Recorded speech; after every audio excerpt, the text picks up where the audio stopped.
Pessoal, tudo bem? Essa então é a nossa última aula mais teórica da disciplina, né? Na próxima aula a gente vai começar a parte teórica e prática. A gente vai ter a parte prática e implementação do projeto, tá bom? Então nessa aula a gente vai ver a definição da linguagem de programação CPRL, é a assim a definição mais por cima, né?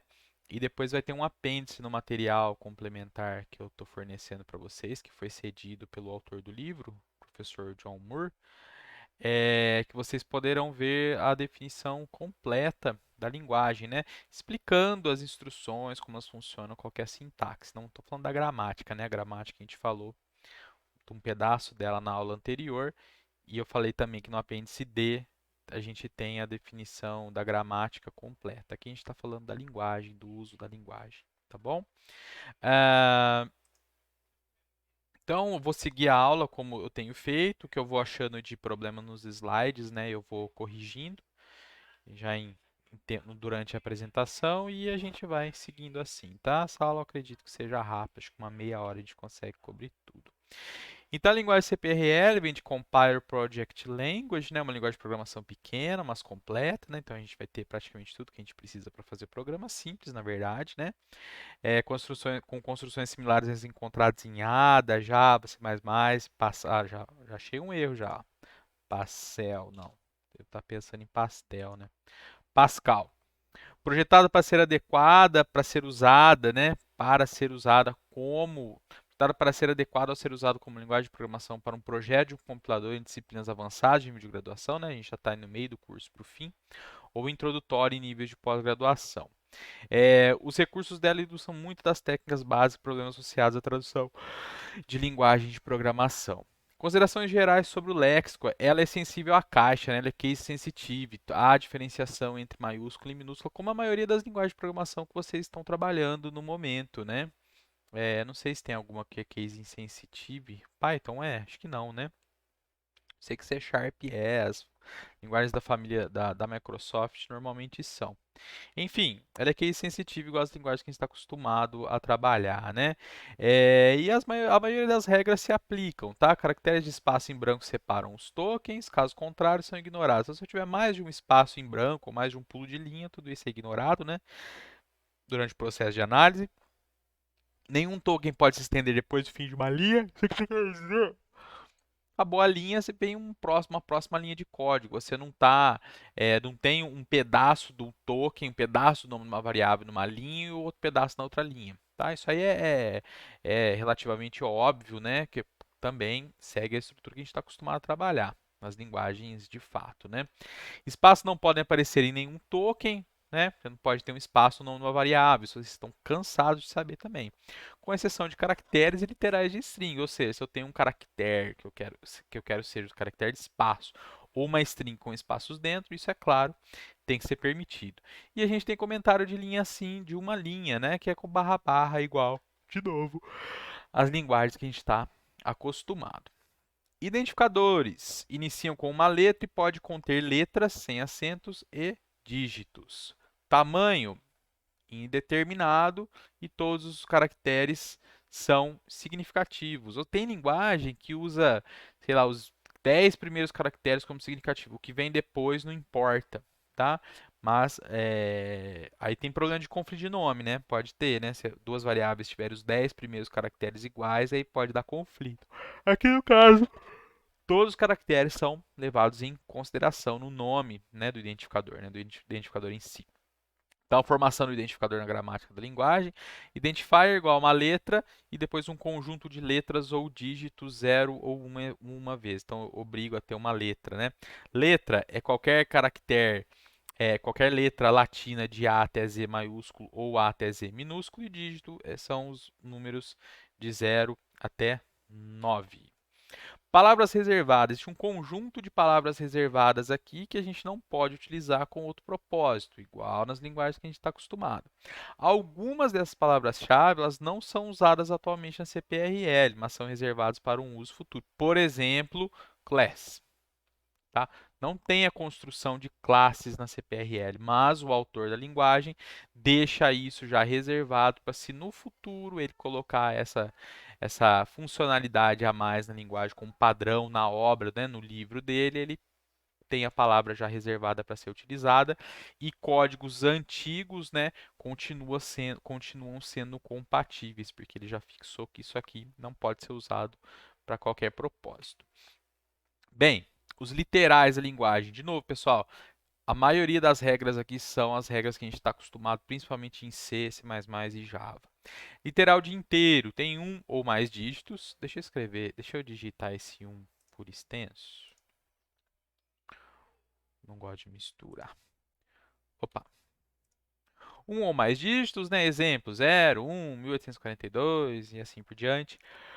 Literal de booleano, true ou false, Literal de caractere, um único caractere cercado por aspas simples. Então, diferente de um literal de string de comprimento 1. Lógico, não é uma string de comprimento 1, é um caractere só. De novo, isso aqui vocês já conhecem. Exemplos, caractere A, caractere X, caractere contrabarra, e assim por diante. A contrabarra denota sequências de escape e literais de caracteres.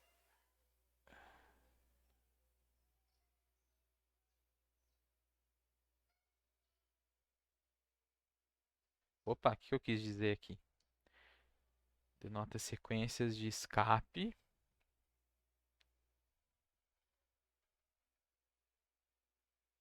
É um EN aqui, ó. Igual de novo. C, C++, Java, né? Quando a gente tem a contrabarra, a gente está indicando uma sequência de escape. Sequências de escapes comuns, né? Contrabarra T, contrabarra N, contrabarra aspa dupla, contrabarra aspa simples. Deixa eu copiar uma aspas aqui, porque ela ficou formatada aqui bonitinho e eu não quero. Literal de string, um ou mais caracteres imprimíveis cercados por um par de aspas duplas. O tipo string não é totalmente suportado na CPRL por questões de simplicidade. A gente não vai poder declarar uma variável tipo string, tá? Só vai lidar com inteiros, booleans e caracteres. De novo, para simplicidade, a gente está vendo como a linguagem é implementada. Outros tokens, né, delimitadores e operadores. Então a gente tem delimitadores, né? Dois pontos, ponto e vírgula, vírgula, ponto, abre parênteses, abre colchetes, fecha colchetes. Operadores aqui, mais, menos, vezes, dividir, menor, igual. O maior cuidado, igual que na CPRL, que lá no C++, no Java é igual, igual, aqui é só um igual, tá? E atribuição, que lá no Java, no C++, no C é o igual, aqui é um dois pontos igual. Então, operadores aqui, dois pontos igual, operador de atribuição. Diferente, maior ou igual, menor ou igual. Bem, quais os tipos de coisas, entre aspas, que a gente pode ter dentro do código da fonte escrito na linguagem CPRL? A gente tem declarações, instruções, chamadas de statements, e expressões. Statements pode traduzir por sentenças também, tá, pessoal? Ou declarações, mas aí bate com declaração. Então, eu optei por deixar como instrução a tradução de statement, tá? E expressões são expressions. São as três maiores categorias sintáticas. As declarações introduzem novos nomes, a gente já sabe disso, né? Identificadores definidos para o usuário ao programa. Exemplo, declaração de variável, arrays e procedimentos, procedures. Uma declaração deve ser feita antes do nome. Ó, deixa eu já corrigir uma outra coisa aqui. Eu vou pôr aqui, ó, subprogramas, porque é uma classe um pouco maior. Tipo de array. Uma declaração deve ser feita antes do nome introduzido poder ser usado. Claro, se a gente já está acostumado, você declara antes de usar. As instruções, agora a gente falou de declaração. As instruções agora executam ações básicas ou controlam o fluxo de execução. Exemplo inclui instrução de atribuição, de laço e condicionais. As expressões são entidades sintáticas que têm valores e esses valores possuem um tipo, como integer ou boolean. Então, exemplos literais, sem, false, um integer, outro é boolean. Expressões de variáveis, também chamadas de valores nomeados, named values. Quando a gente acessa, né? Tá querendo dizer quando a gente acessa o valor de uma variável, né, numa expressão. Expressões compostas envolvendo operadores e operandos, como x mais 7 ou i menor que 100. Aqui é o named value, tá bom, gente? Aqui é, perdão, x e o i aplicados aqui, tá? Eu vou seguir a apresentação dessa forma aqui, porque fica mais fácil de eu corrigir. Tá bom? Expressões versus instruções, só para diferenciar, tá, pessoal? Isso aqui é da semântica da linguagem, né? Do que o autor quis dizer, o que que é expressão, o que é instrução. Ao contrário de muitas linguagens de programação, a CPR faz uma forte distinção entre expressões e instruções. Nas outras linguagens, o negócio é meio nebuloso, tá? Isso não importa muito. Aqui que está dando ênfase para mostrar as regras da gramática, tá? A gente vai ver depois na implementação. Por exemplo, em C, qualquer expressão seguida por um ponto e vírgula é considerada uma instrução. Então, lá em C, x maior ou igual a 5 é uma instrução. Aqui, não, olha lá. Na verdade, não vai falar agora, né? Em Java, podemos chamar uma função método que retorna um valor sem de fato usar o valor retornado. Por que está diferenciando aqui, pessoal? Porque aqui, na linguagem CPRL, você não vai poder colocar uma instrução, aqui na verdade é uma expressão na CPRL, mas você não vai poder fazer isso aqui no lugar onde não é esperado uma instrução, tá certo? Você não simplesmente não vai poder jogar isso aqui numa linha sozinho, tá? Enquanto em Java e C funciona. Em CPRL, todas as chamadas de funções retornam valores e todas as chamadas são consideradas expressões. O valor retornado por uma chamada de função não pode ser ignorado. Então, se você chamar uma função, um subprograma do tipo função, você tem que atribuir o valor dele para alguma coisa ou passar para uma outra função. Uma chamada de procedimento, construção análoga aos métodos void em Java, né? O procedimento é o método void ou a função void no C que não retorna valor.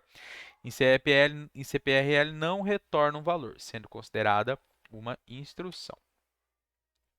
De novo, do ponto de vista prático do utilizador, do programador, não vai fazer muita diferença. Aqui é mais para amarrar com as definições, tá?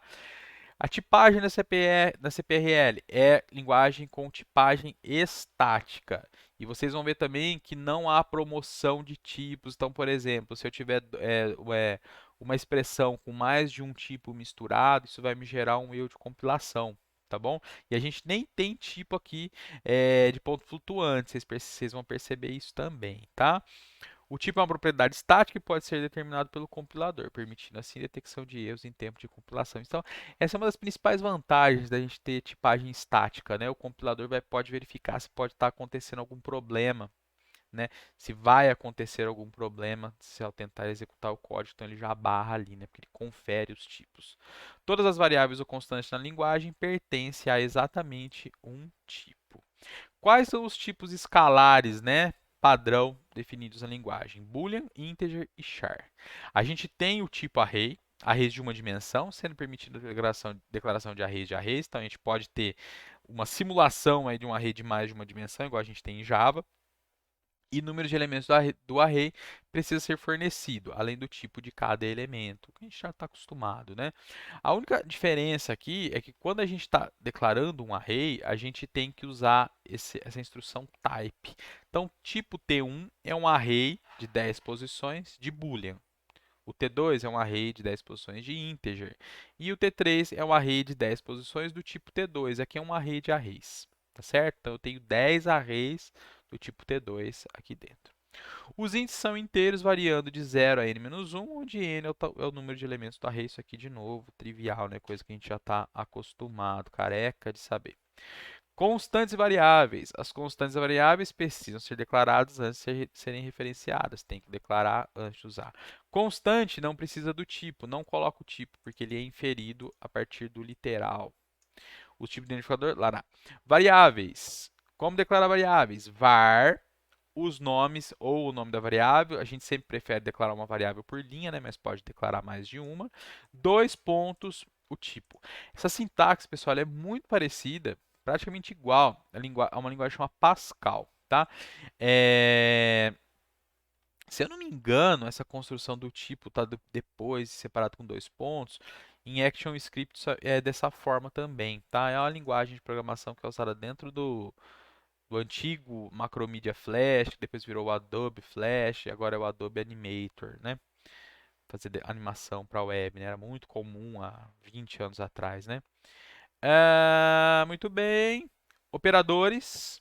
Quais os operadores que a gente tem? Tem negação, aqui em ordem de precedência, né? Negação booleana, é o not, né? Operadores de multiplicação, o vezes, o dividir e o mod, que é o resto. Operadores unários de adição, mais e menos. Aqui é quando a gente está usando precedendo um número, tá? tá? Eu quero inverter o sinal, eu quero inverter o sinal de uma variável, ponho menos aquela variável só, certo? Operadores binários de adição, mais e menos, quando a gente tem dois operandos. Operadores relacionais, o igual, que é um igual só. Diferente, menor, menor igual, maior, maior igual. Em Pascal, o diferente é um sinal de menor e um sinal de maior, né? Operadores lógicos, AND e OR. Lá na linguagem C, o AND são dois ex-comerciais, o OR são dois pipes e o NOT é exclamação. Aqui tem a palavrinha para cada um deles. Expressões. Para os operadores binários, ambos os operandos devem ser do mesmo tipo. Aqui não há promoção de tipo, tá bom, pessoal? Não tem nenhum tipo de inferência para tornar uma expressão válida em tempo de compilação para depois ser executada. Em Java, por exemplo, se eu tiver uma string, usar o operador mais e um inteiro, esse mais vai ser usado como operador de concatenação de string. O inteiro vai ser convertido para string e vai gerar uma string nova. Ou em C, eu somo um inteiro com um float. O meu resultado vai ser float. Aqui não tem, isso aqui não tem promoção, tá bom, pessoal? A gente pode dizer são nomenclaturas que ficam meio nebulosas, né? Mas normalmente quando a gente tem essa restrição bem grande no como as coisas, como os tipos se comportam em expressões, aqui se vocês verem que eles são bem restritivos, né? Eu não consigo nem ter expressões com mais de um tipo para gerar o valor final, a gente chama isso de fortemente tipada. Às vezes as pessoas usam esse termo, tá? Às vezes meio intercambiado com a ideia de tipagem estática. Mas é melhor falar tipagem estática e dinâmica e deixar esses detalhes de promoção, de conversão, meio fora desse negócio de tipo, tá? A não ser que você estude realmente só isso. Similarmente, para a compatibilidade de atribuição, tanto o lado esquerdo quanto o lado direito devem ser do mesmo tipo. Então, eu vou ter uma variável que eu vou atribuir um valor, a variável tem que ser de tipo compatível com o valor, ou seja, se a variável é inteiro, o valor que vai ser gerado tem que ser inteiro. Expressões lógicas, ou seja, que envolvem os operadores lógicos AND ou OR, usam avaliação em curto-circuito, que é aquela ideia, eu cheguei a explicar isso para vocês. Muito bem, eu estou avaliando um AND, eu preciso que os dois lados sejam verdadeiros para dar verdadeiro. Se o meu primeiro já for falso, eu não preciso verificar a segunda parte, então o resultado já vai ser falso, então eu não executo o lado direito. Tá bom? Eu não avalio o lado direito. Não vou nem buscar, ou não vou executar a operação relacional que tiver ali dentro, tá? Se for o caso. Equivalência de tipos. Objetos são considerados o mesmo tipo somente se possuem o mesmo. Aqui eu vou aumentar um pouquinho a fonte. E aqui pode pôr 20. Uns detalhes de formatação a gente vai perdendo, a gente vai esquecendo na hora que está traduzindo ou reorganizando. Objetos são considerados o mesmo tipo somente se possuem o mesmo nome de tipo. Então, equivalência nomeada de tipos. Então, eu só tenho equivalência de tipos se quando eu declarei aquelas coisas, se o valor gerado for realmente do mesmo nome do tipo. Então, exemplo aqui, né? Eu tenho o tipo T1, que é uma rede inteira, tenho o tipo T2, que é outro, que é a rede inteiros também. Eu tenho a variável x, y, z, x, y do tipo T1 e z do tipo T2. Nesse exemplo, T1 e T2 têm o mesmo tipo. Perdão, x e y têm o mesmo tipo, e x e z ou y e z não têm o mesmo tipo, que é o que está dizendo aqui. Tá bom? Bem, o operador de atribuição é o dois pontos igual, isso aqui igualzinho na linguagem Pascal. Uma instrução de atribuição tem a seguinte forma: uma variável, dois pontos igual, uma expressão e um ponto e vírgula no final. Exemplo, i que recebe 2 vezes i mais 5, ponto e vírgula. Tudo bem? Instrução if, só tem o if, não tem switch, tá bom? Inicia com a palavra-chave if e termina com as palavras-chave and if. Pode conter zero ou mais cláusulas else if, não tem o e, estão vendo? Else if. Atenção ao nome, tá aqui, né? E uma cláusula else opcional, igual a gente está acostumado. Exemplos: if x maior que zero, então, tem o então aqui, né? Sign recebe 1. Caso contrário, se não C, né? X for menor que zero, sign recebe menos 1. Caso contrário, sign recebe 0. End if. Termina com end if e tem ponto e vírgula. Cuidado. If é o valor na posição i do array A for igual, aqui o igual é um sinal só, a esse search value, então found igual a true. Certo? Instrução de repetição, laço, que é o loop. e de saída, exit. Pessoal, só tem uma estrutura de repetição, é chamada de loop, e ela pode ter um while ali para verificar alguma condição. Tá? Uma instrução de repetição pode ser precedida por uma cláusula while opcional, mas o corpo da instrução de repetição é cercado pelas chaves, pelas palavras-chave. Aqui tem hífen. Loop e end loop. Uma instrução exit pode ser usada para sair do laço mais interno que a contém, que é o break do C do Java, tá bom? Exemplos: enquanto i for menor que n, execute o loop, né? Faça a soma, né? Acumule na soma. Ah, não tem operador de atribuição composta, até mais igual, menos igual, não tem na linguagem CPRL. Então a gente é obrigado, nem incremento e decremento pré ou pós-fixados operadores unares. Então, ela está incrementando o i aqui, i igual a i mais 1. Tá bom? De novo, é tudo para simplificar a definição da linguagem e implementação. Tá bom? É lógico que essas coisas poderiam ser implementadas e também não é uma coisa do outro mundo, tá? Tudo bem, pessoal? E aqui o outro exemplo, né? Loop, leia x, saia quando o x for igual a um signal, uma variável global aqui que ele está esperando. Caso contrário, se isso aqui não for verdadeiro, né? Ele roda essa procedure aqui que a gente vai ver depois, passando um x. Por que eu sei que é uma procedure? Porque ela não está numa expressão, ela é só uma instrução. A gente vai ver depois. E termina com end loop. Instruções de entrada e saída, tem já as instruções prontas, pré-definidas para a gente, diferente. Aquelas são consideradas instruções mesmo e não funções, igual na linguagem C ou métodos na linguagem Java para fazer isso, tá? São funções, elas fazem parte do léxico da linguagem. Tanto é, se a gente olhar as palavras reservadas, a gente vai ver que o write, ln, eles estão aqui, ó. Linguagem Pascal existe.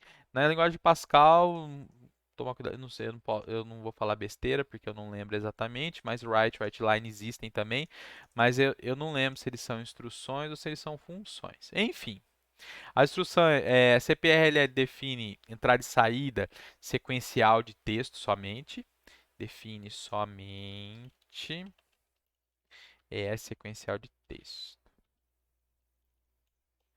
Para dois fluxos, né, strings de caracteres. A gente tem só dois fluxos, né? Fluxo de entrada e fluxo de saída. Normalmente um programa em linguagem C, linguagem Java, ele tem três, né? É o de entrada, é o de saída e o de erro. E a gente pode ter mais fluxos embutidos aí, né? A gente está lidando com outros dispositivos, mas os principais são esses três. Na CPRL existem dois: entrada padrão, saída padrão, standard input, standard output. Instruções write line podem possuir múltiplas expressões separadas por vírgula, parecido com Python. Python, se eu não me engano, acho que é print, esse você pode separar por vírgula. Aí ele executa vários writes, né? Várias saídas na tela. Write line pula uma linha, é depois de escrever, né? A entrada é suportada apenas para inteiros e caracteres. Só inteiro e caractere de entrada, nem boolean é permitido. De novo, simplicidade. Exemplos: leia x, guarda um valor da variável x, e escreva a resposta é vírgula, a outra expressãozinha que vai ser gerada aqui para mostrar na saída. Não tem printf também, tá bom, pessoal? De novo, simplicidade. Programas. Um programa tem uma seção declarativa seguida por uma seção de instruções. A seção declarativa, onde a gente vai declarar variáveis, se existirem. Se for só um programa só com hello world, não precisa, né, de variável. E declarar subprogramas. A seção de instruções é cercada pelas palavras reservadas begin e end, igualzinho em Pascal. E o ponto indica o fim do código do programa. Em Pascal também, o end, que termina o programa, ele tem um ponto no fim, igualzinho em Pascal. Não sei se em Ada é assim, eu sei que Pascal tem certeza que é. Então, esse exemplo aqui desse primeiro programa, e até no Pascal a gente começa com program. Program dá um nome, aqui na CPRL não tem, tá? Então, begin, um write line, né? Escreve hello world e pula a linha. E um outro exemplo aqui, declara uma variável inteira chamada x, começando, lê o x e escreve x igual na tela, né? E o valor que foi lido. A gente vai implementar tudo isso, pessoal. A gente vai fazer o compilador que vai processar isso aqui, interpretar, gerar código e executar, tá bom?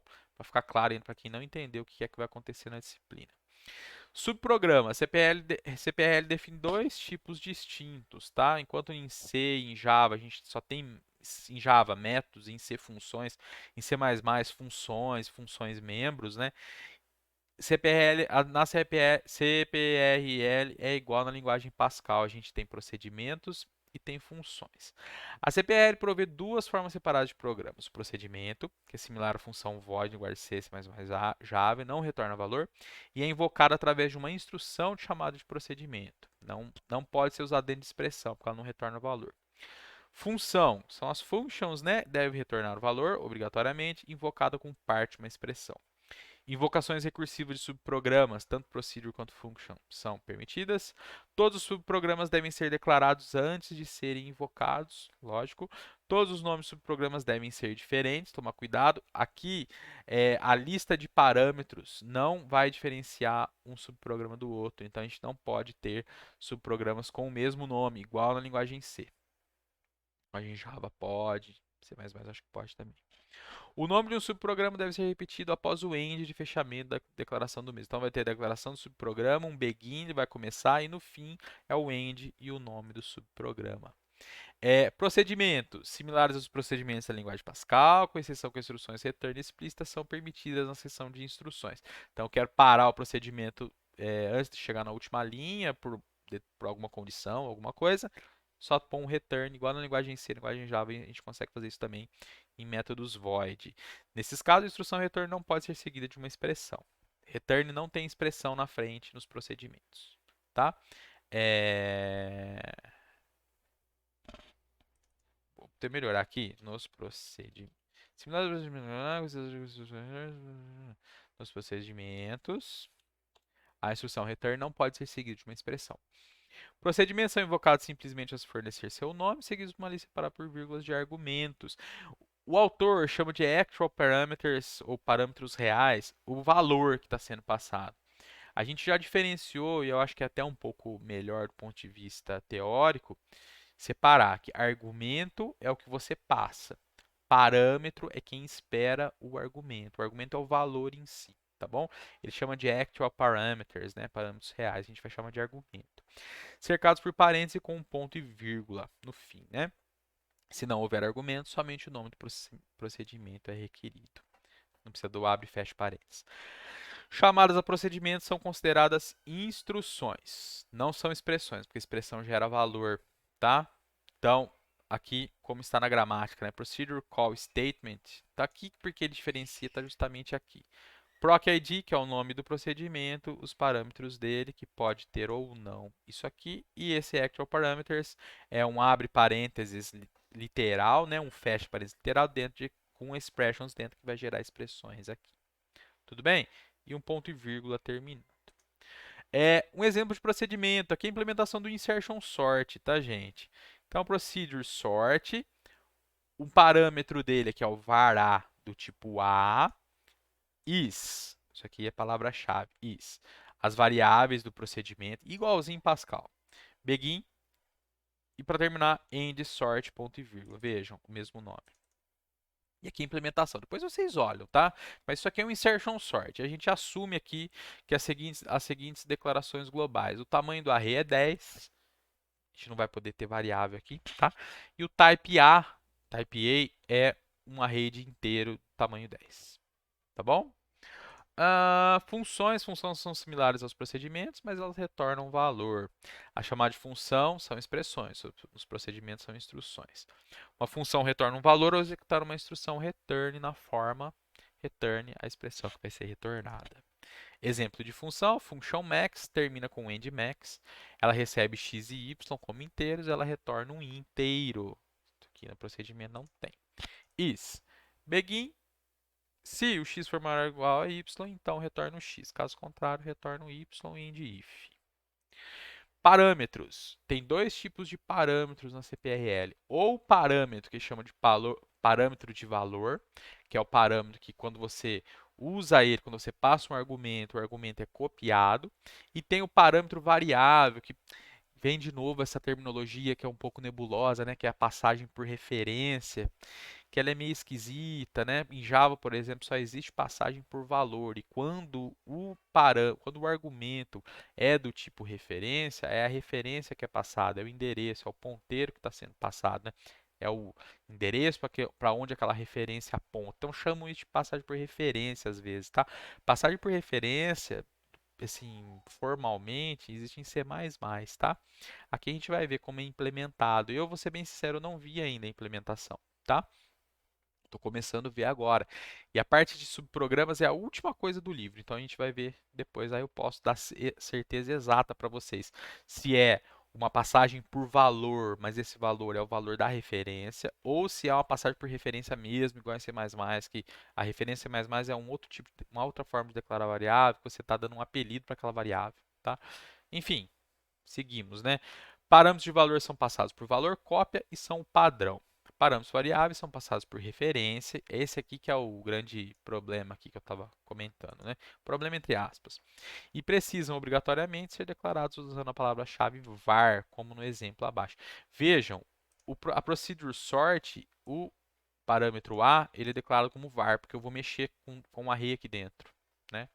Então, eu preciso que ele seja assim para eu poder alterar, né, o array.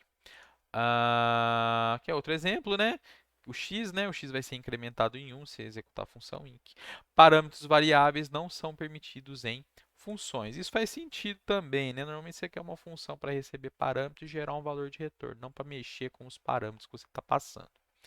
Mas a linguagem Java, a linguagem C, isso não tem restrição, né? Instruções de retorno. Instrução de retorno termina a execução do subprograma. Eu não vou ficar lendo tudo não, tá, gente? Resumindo, né? Posso usar o return dentro de uma procedure para terminar a execução. A procedure sempre vai ter um return implícito como última instrução, mesmo que a gente não coloque, ele vai estar lá de forma implícita. A função precisa do return com uma expressão e essa expressão tem que ser compatível, tem que ser igual, na verdade, tem que gerar um valor que é igual ao tipo de retorno da função. Terminando, pessoal. Essa aula eu falei para vocês que era rápida, né? Então aí é meia horinha, né? Acho que comecei era 4:07, é 4:38. O que a gente vai implementar, né, no nosso subconjunto, no CPRL/0, né? É a parte da linguagem não relacionada a arrays e subprogramas. O que ela inclui? Programas, tipos pré-definidos, declarações de constantes, declaração de variáveis e a maioria das instruções permitidas, com exceção das chamadas de procedures e de chamada de procedure e chamada das funções, né? Aqui é instrução, então seria a chamada de procedimento que está aqui. Então, o que permite? Condicionais, laços e outras coisas. O que exclui? Declaração do tipo de array, declaração de subprogramas, instruções de chamada de procedimentos, expressões de chamada de funções e instruções de retorno. A disciplina ela vai ter 8 projetos. Lembra que eu falei isso? Os 6 primeiros projetos, que é o essencial, que todo mundo vai ter que fazer e que vocês vão ter de 0 a 10 em cada projeto, e a média aritmética dessas 6 notas vai dar a nota final de vocês, é esse pedaço aqui, CPRL/0. Quem optar, eu sugiro que todos optem, porque vocês não vão perder nada, ou vocês podem ganhar algo que vocês não ganharam aqui, né, para compensar. Quem optar em fazer os 2 últimos projetos são os projetos onde vocês vão implementar o que está faltando, os arrays e os subprogramas.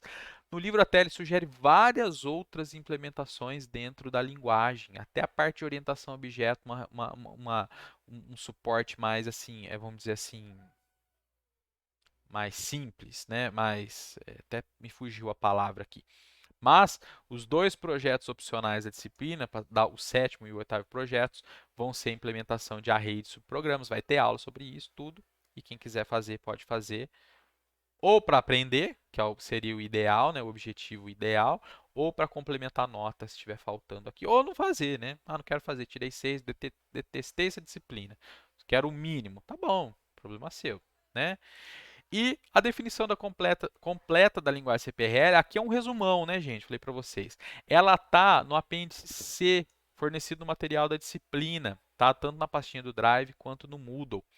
Cedido gentilmente pelo professor Moore, né? John Moore Jr. Aqui o livro aqui, ó. Certo? O livro do Pito. O Dragonfly. É uma brincadeira aqui, o Dragonfly, né? Uma mosca dragão, né? mosquito dragão em comparação ao dragão do livro do dragão do Ullman, né? Ah, eu esqueci de falar o livro do dragão, os autores lá, o Ullman, acho que só ele, se eu não me engano, ele é coautor também do livro de linguagens formais, do nosso Introdução às Linguagens Formais e Autômatos, a Teoria de Linguagens Formais e Autômatos, nosso grandioso livro da disciplina de linguagens formais, né? Então, acho que é isso, pessoal. Então aqui a gente já termina. E agora para a próxima aula, agora eu tenho aí um mês vamos dizer assim, de gordura para queimar, para eu trabalhar nas próximas aulas. Os primeiros projetos, vocês vão ter uma aula e vão ter uma aula de uma semana e vocês vão ter mais uma semana para poder trabalhar no projeto. Acho que os três ou quatro primeiros projetos vocês vão ter esse tempo. Vai ser uma aula numa semana e a outra semana vocês vão ter para implementar. Então vão ser 15 dias a aula, tá bom? Vai estar na agenda que eu vou montando para vocês. Para as outras disciplinas eu já montei a agenda inteira, porque eu tenho o material completo, mas para vocês a agenda eu vou montando assim que eu for terminando os materiais. Tudo bem, gente? Então acho que é isso. Falou aí para todo mundo, valeu e até mais.